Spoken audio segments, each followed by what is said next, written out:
Well, hello. I'm Jamar Nicholas, and welcome back to NCS Studio Visits. I'm your humble host, Jamar Nicholas, cartoonist in the traditional book space. They call me an author illustrator. I am currently doing a series at Scholastic under the graphics imprint. Leon the Extraordinary is the name. The next book will be out in October. Worst Friends Forever. Go pre order it, why don't you? But we're not here to talk about that. We're not here to talk about me. We're here to visit one of our great NCS members. And if this is your first time watching, boy, you're in for a treat. Let me explain how this works. I am your host, and every month or so, I bring you a profile on one of our great members here. And today we have Nick Seluk with us. We're going to have a great conversation. I'm going to ask him some questions. He's going to answer them. We'll have a good time. And then you can put that in your pocket. All right. And everybody will be good. So let's bring Nick into the studio. Hello, Nick. Hello, Jamar. I've always stopped short of doing the thing, where somebody's reading the paper and they turn around. Well, hello. I think that might be a little too far, so I try not to go that far. But how you doing today, man? I'm doing good. How are you, Jamar? Good, good. Good. I had mentioned off camera that every time I've seen you on camera, that you always have lovely plants around you. I do. I collect far too many plants. Wow. So did you kind of grow up with a green thumb, or is this something you just kind of stumbled into? I just kind of got into it. I had maybe three, and they stayed alive for a while, and I just kept accumulating them. And I found, even though if I had one or two, they would die every time. But the more I got, the easier they are to maintain. And also, if someone dies, just swap it out pretty easily. You don't even notice. Right. I think that's interesting, especially one doesn't think of a cartoonist as being somebody with like live things around. Yeah, reminds me to drink water myself because That's got to not a take care of me. it's not a bad rule to live by. So I appreciate that, and so I hope I didn't distract you already asking about plants. Um, one of the things that we talked about before we went live in the green room is I'm very excited to talk to you on a couple of levels.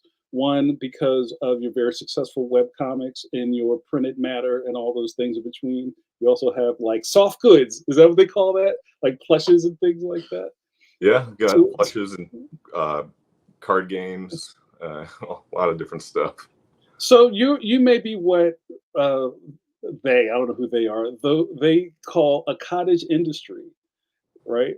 So it's kind of like you're like a one man show. Yeah, I do have a little bit of a support staff for my merchandise store Hmm. because we do bring everything in ourselves. We get it manufactured directly from China. We handle the freight and all that. So we Yeah. we have the packing and shipping. So it's a small staff, but they help with that, and the advantage there is that they can help with a lot of other things that I might need to. Hmm. I see. Yeah, I think that's really cool, and maybe even thinking about kind of like where cartooning started and to kind of what you need to be as a cartoonist and a business person. All these things are kind of swirling around at the same time. Yeah. On my side, real quick, just 2 days ago, I took in two interns for the summer. Oh, really? Yeah, and this is kind of like I don't know how that happened, Smart. but like the idea of having help or having other hands in your business seems a little like foreign to a lot of cartoonists, you know. So Yeah. how does that go when maybe I don't know how much you talk about that outside of your studio. Yeah, well, I think the thing that we need the most is sort of the creative control, unless you're Yeah. really focused on a collaborative project. But when it comes to a lot of the administrative stuff, when you're jumping around to all these different things and you're trying to do the business and the analytical side and switch over to the creative side, a lot of times when you're struggling with one, it can affect the other. Yeah. It's really difficult to do both. So having any sort of support to handle that like day-to-day stuff, super helpful for me and necessary. I just don't think that I would be able to do it all and constantly switching back and forth and still Yeah. make decent comics. Yeah, I could kind of talk about this for a little bit longer because I find it so interesting. I think it's a really interesting diversion, like I mean, maybe a fork in the road with how a lot of creatives think. It's I made this, I have to control every part of it. I can't even let you don't come in here. Yeah. You know what I mean? To hey, you know what? All hands on deck. We have this project. Let's get it done. I'll do this. You do that. Let me see when it's done. Yeah. And did you always kind of have that kind of brain? Yeah, I think so. Before I did this, I was a graphic designer and an art director, and I found that uh, Mhm. it was counterintuitive, but I really thrived on photo shoots. Directing a photo shoot, there's a lot of things going on and a lot of things that can go wrong, and they are constantly going wrong. Like you go to take a shot that you've been planning for 2 months, and then it's like, well, you can't take it there for whatever reason, Right. and then you have to just switch right then to something else. And so having maybe a little bit of the ADHD brain helps with that because you're constantly jumping around. So for me, the business can be like that sometimes, Mm-hmm. where I can handle a lot at once. I'm planning an event right now, and partly just because I think I needed something to challenge me, Yeah. and it can be fun. Yeah. Wow. That's it's it's really cool on a couple of levels because I just think it's a whole different way of thinking about what we do. And even sometimes when I'm talking about being a cartoonist, sometimes being a cartoonist is the last thing that I get to do at the end of the Right. day. It's like I got to do all this other stuff. Oh, I have to do this. I have to do these pages, or I have to write this script. Yeah, all the time. So, Nick, speaking of that, and kind of like challenging yourself, and also kind of being from this other world outside of the studio, did that kind of steer you into wanting to be on the board here at the NCS?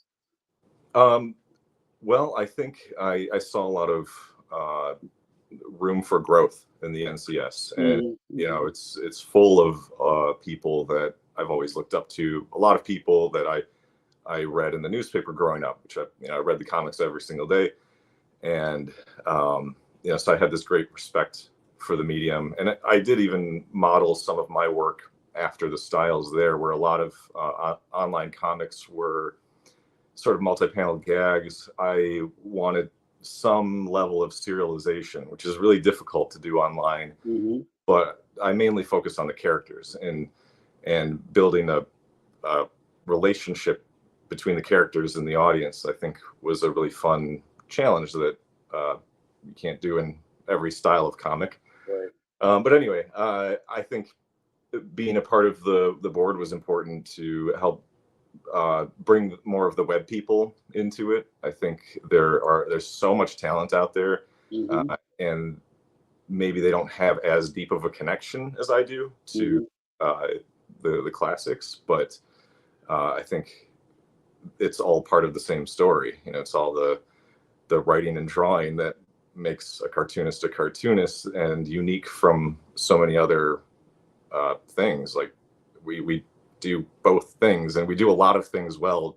Generally, I notice so many cartoonists that like they do that because it's just like, well, I can do 10 things.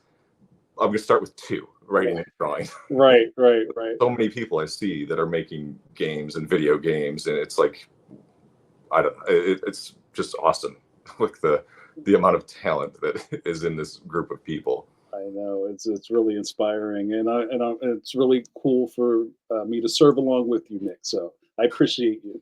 Likewise. Cool. All right, so I got some questions. Like I haven't been asking you questions, but I have more questions that I actually have on my little program over here. So let's get to it. Why don't we?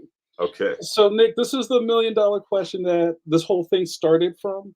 The original seeds talking about plants. See, it all comes back around. Was to ask everyone this question: what's the best piece of advice you've ever received? This is really hard to narrow down, but I think I would sort of accumulate this as to be authentically yourself in your work is is probably the most important thing that I've seen.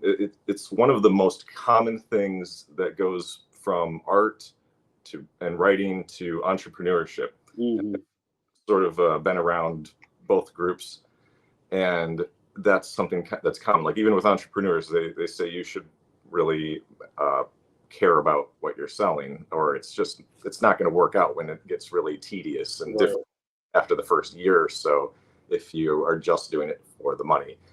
And however you position what you're doing, if you're trying to reach a certain group or do a certain angle, it has to come from some place of genuine nature, and that is what people are ultimately gravitating towards, whether they realize it or not. They want to get to know something authentic, and I that's what I tell people who are just starting off, or people who are just struggling to find their audience. Mhm.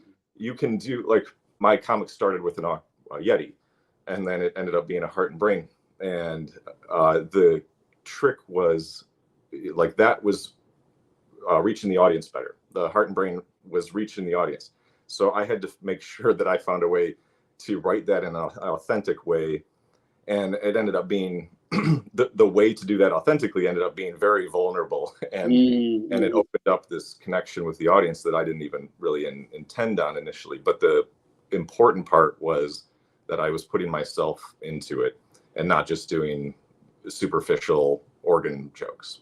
Right, right. This pun is coming, because your work has a lot of heart to it. Well, I don't know. There you go. I couldn't live with myself if I didn't. I Yeah, didn't do that one. it had to be done. But it's true, and we spoke in agreement a little bit about kind of what it takes to do this kind of work, and even if, like, let's just say, oh yeah, wow, I wish I thought of that, which is like the biggest cartoonist compliment you Yeah, can receive. Like, man, that's such a great idea. I wish there's really no way other people could duplicate the way you do this. So exactly. that's all you. You know what I'm saying? Yeah, So I think, just if you're connecting with a really large audience in a genuine fashion, and it's paying off because you have the audience and they're not going anywhere. yeah, That's great. they're Uh, passionate. so to go into a little bit about process, this is kind of like a 2A question. Is what's your digital setup like, or what's your day-to-day setup like, how you work? Well, I do most of my work on my iPad now. Hmm. It's funny because I have the whole Cintiq set up Hmm. with my Mac, and the big screen Yeah, one, the super heavy one, yeah. and I just like to move around though. I like to go work at a coffee shop, and for years I was trying to find the right thing, and the Apple Hmm. Pencil turned out to be a really great product. It's really good pressure sensitivity. It feels great. It feels Uh, great. Yeah, yeah. So yeah, once I discovered how good that was, and then Procreate turned out to be just enough. Like, it's bad with a lot of things, but it does just enough that I can be like, well, the leading my text lines is off. I can't fix it, but it's good enough for yeah, for now, yeah, because I get to work at a coffee shop or I get to work at a park, and that's the yeah. trick. So I work all over the place. I have my kitchen table is an art table, so Mhm. I do paintings, uh, sometimes for fun, sometimes for work, and sometimes it's good to just have the feeling of traditional mediums too, because I work digitally all the time, Mhm. and there's just nothing like pen to paper.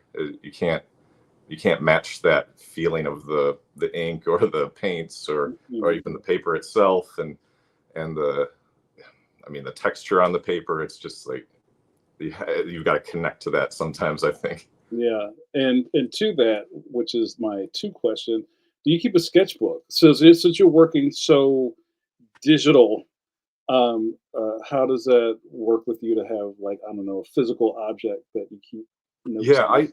I've tried digital sketchbooks before, but Yeah. same thing. I don't know. I couldn't connect with it, and then it ran out of batteries, and I'm like, I can't I can't write in my notebook because I didn't charge my notebook, and it was like this moment where I gave up on it. I spent Mhm. what, $200 on this digital sketchbook, and it was a great product, but as soon as I had to charge my sketchbook, I went right back to notebooks, and so I just pick up a whole bunch of whatever looks good, and Mhm. I go through a bunch of these, and I do my little simple sketches, usually just work out the jokes right Mhm. there, and usually I'll draw out eyes and mouth, just the expressions. Hmm. That's about it. And then I just go straight to the final.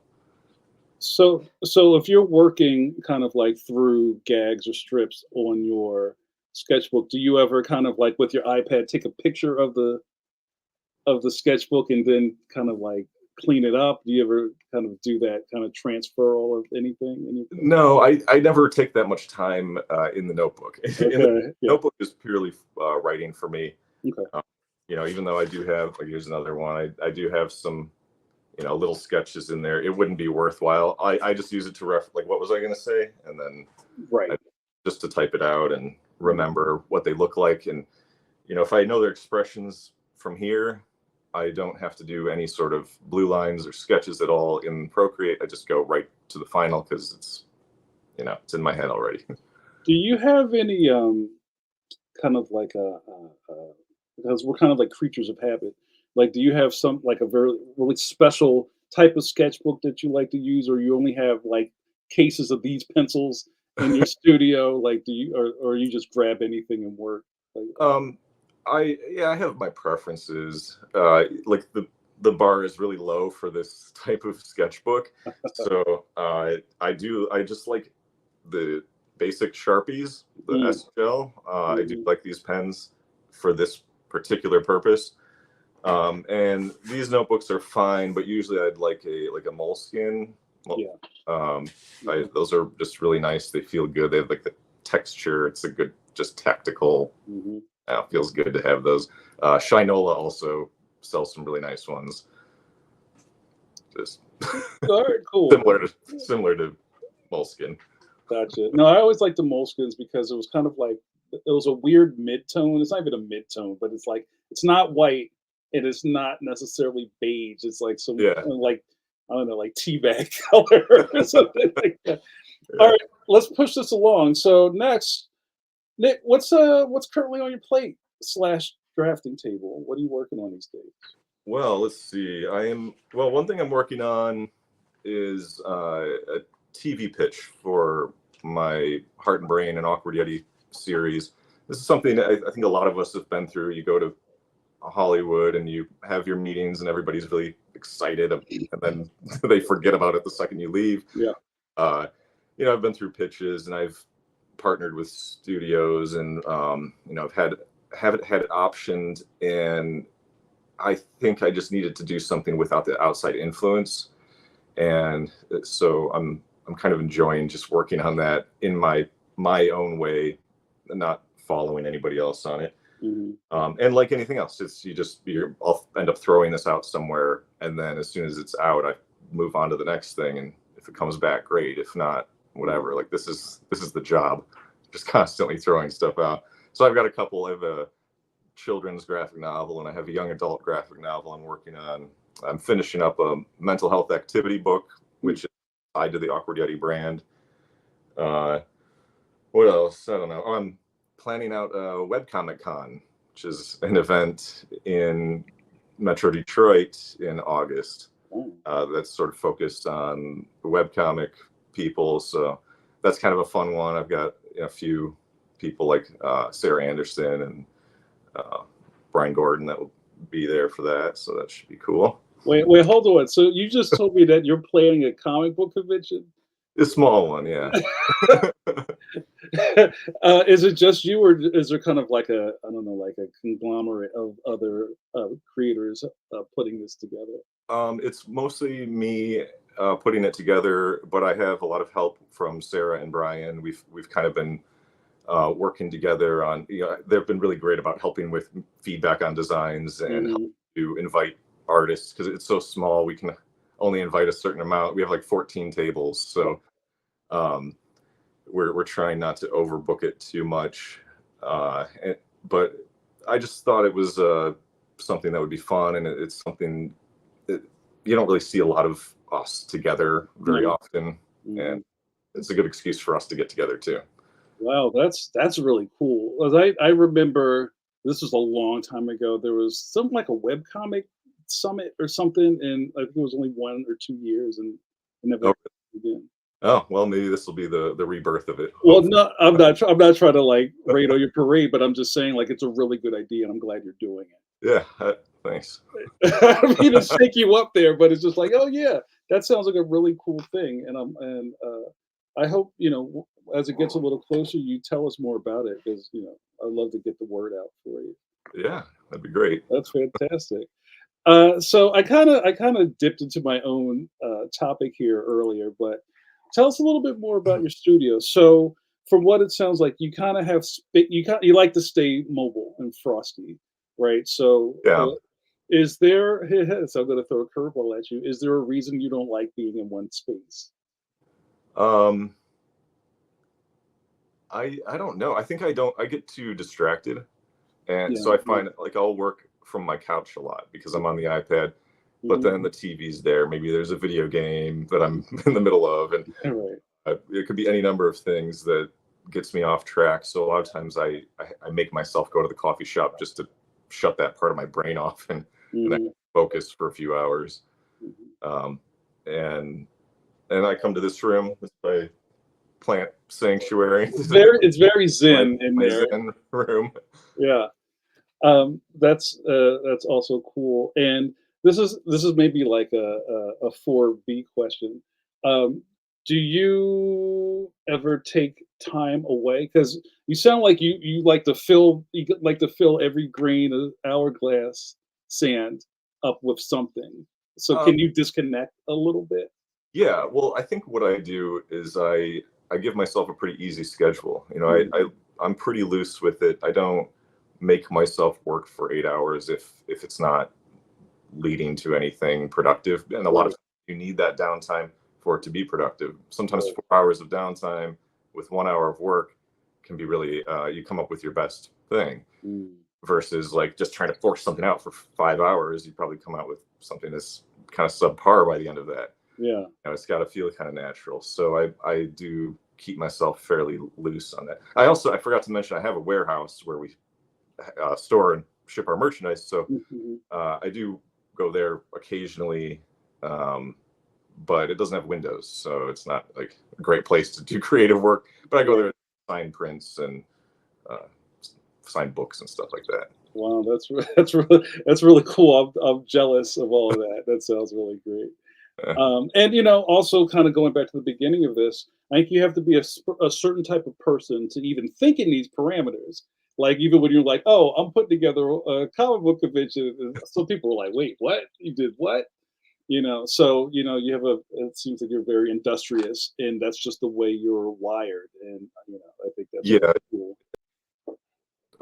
industrious, maybe ADHD, but and also asking for help when you need it is really important, and especially when you are ADHD, it can be really difficult. Like you can build things really easily and you can jump around a lot, but Yeah. when it comes to maintenance, it's really easy to lose things along the way. So I'm aware of that, and I make sure that I have people in place that will support that part of it, the very necessary execution of things Well, or things. I love it. I love boss stuff. I, lo- I love bosses. That's really cool. All right, Nick, I'm going to cut you loose. This has been great. My last question to you is, where can we find you? You can find me at theawkwardyeti.com. I'm the Awkward Yeti on Instagram. I'm on Facebook and Threads. Threads. Oh, are you enjoying Threads, or are you on Blue Sky too?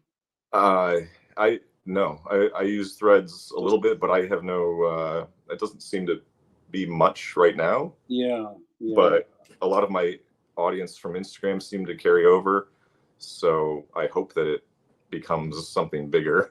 yeah. No, and the reason I asked is because your whole thing is the web to a degree, and just like making sure that you can capture audiences on whatever new platform there is. I Yeah. wonder I wonder how you feel about like, oh, is there something else I got to go get on, or Yeah. how do you approach that? Well, I don't overwhelm myself. I try to stay focused. I know that Facebook and Instagram, I already have big audiences, and there's still plenty of time for me to keep working on those audiences. I did move over to Reddit with a different comic series I'm working on Mm, just for the like different vibe of it. and that one's just more of a personal project, just to keep me loose and creative. But Mhm. yeah, I haven't been on Reddit for years, so I'm we'll see where that ends up. It can get old pretty quick. Right, right. Well, Nick, it's been fantastic talking to you. Thanks so much for letting us into your world a little bit. And I'm excited to hear about what comes next. And I'm really excited to hear about your convention. You got to keep me in a loop on that. Oh, thanks, Jamar. All right, thanks. Good talk. We'll see you guys in the funny pages. Take care.